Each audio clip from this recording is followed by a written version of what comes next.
शुरू में करूंगी 7 घोटाले। एक पहला है भारतमाला प्रोजेक्ट से करीब 70-75 हजार किलोमीटर की सड़क बननी थी और इसका पैसा CCA cabinet committee on economic affairs, जो आर्थिक मामलों की कैबिनेट कमेटी होती है जिसकी अध्यक्षता स्वयं प्रधानमंत्री करते हैं, उन्होंने इसका फंड दिया था। 15 करोड़ 37 लाख रुपए पर 1 किलोमीटर सड़क बननी थी। इन लोगों ने बढ़ाकर 32 करोड़ 17 लाख कर दिया, दुगने से भी ज्यादा।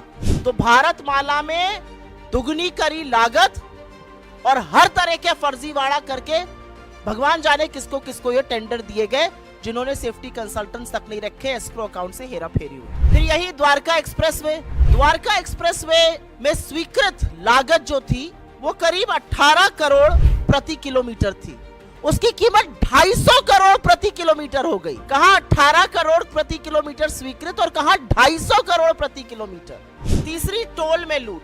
मात्र 5 टोल बूथों का, मात्र 5 टोल प्लाजा का CAG ने एक रैंडम ऑडिट किया और उसमें पता चला कि करीब करीब 132 करोड़ रुपए अवैध वसूल लिए गए लोगों से।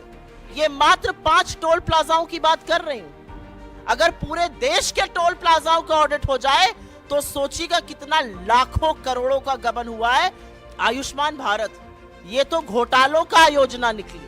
आयुष्मान भारत में 7.5 लाख लोगों, एक नंबर से रजिस्ट्रेशन हुआ है।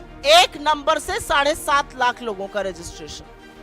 और यही नहीं, आयुष्मान भारत के तहत 88,760, मोटा मोटा 88,000 मान लीजिए, उन रोगियों का भुगतान हुआ है जिनकी मृत्यु हो चुकी थी। मृत लोगों का इलाज दिखाकर क्लेम क्या भुगतान हुआ है। अब ये किसके पास गया है ये नहीं पता, लेकिन लाभार्थी के खाते में तो ये बिल्कुल नहीं गया। भगवान की बात ना हो, ऐसा कैसे हो सकता है।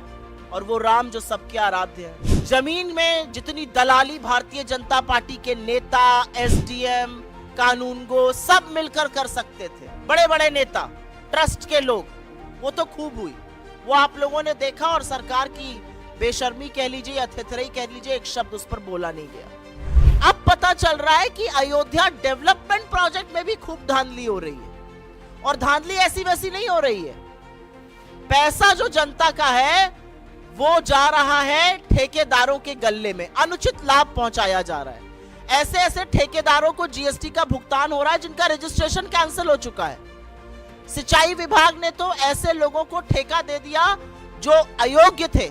जो कार्यान्वयन एजेंसी है उत्तर प्रदेश राजकीय निर्माण निगम, उन्होंने परफॉर्मेंस गारंटी का एक पैसा होता है जो ठेकेदारों से जमा कराना होता है, वो तक जमा नहीं कराया। तो ये तो भगवान के नाम पर लूट मची हुई। पहले जमीन की धांधली में सस्ते में जमीन लेकर महंगे महंगे दामों में ट्रस्ट को बेचकर खूब पैसा कमाया इन तथाकथित राम भक्तों ने। हमारे आराध्य को, हमारे ईश्वर को भी नहीं छोड़ा। और अब उसी अयोध्या डेवलपमेंट प्रोजेक्ट में बड़ा घोटाला सामने आ रहा है कि करीब करीब 20 करोड़ रुपए तो ऐसे ठेकेदारों के गल्ले में गए जो अयोग्य थे। रजिस्ट्रेशन कैंसिल, GST का भुगतान आ रहा है।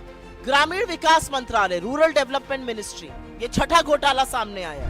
इसमें पेंशन का एक प्रयोजन होता है। वो पेंशन किसको जाती है? वृद्धा पेंशन, विकलांग पेंशन, विधवा पेंशन का पैसा है वो सरकार दूसरी योजनाओं के प्रचार प्रसार में खर्च कर रही है। CAG की रिपोर्ट से यह सामने आया है कि सरकार ने इस पैसे से होर्डिंग लगवाए ग्राम समृद्धि स्वच्छ भारत पखवाड़ा के 19 राज्यों के हर जिले में।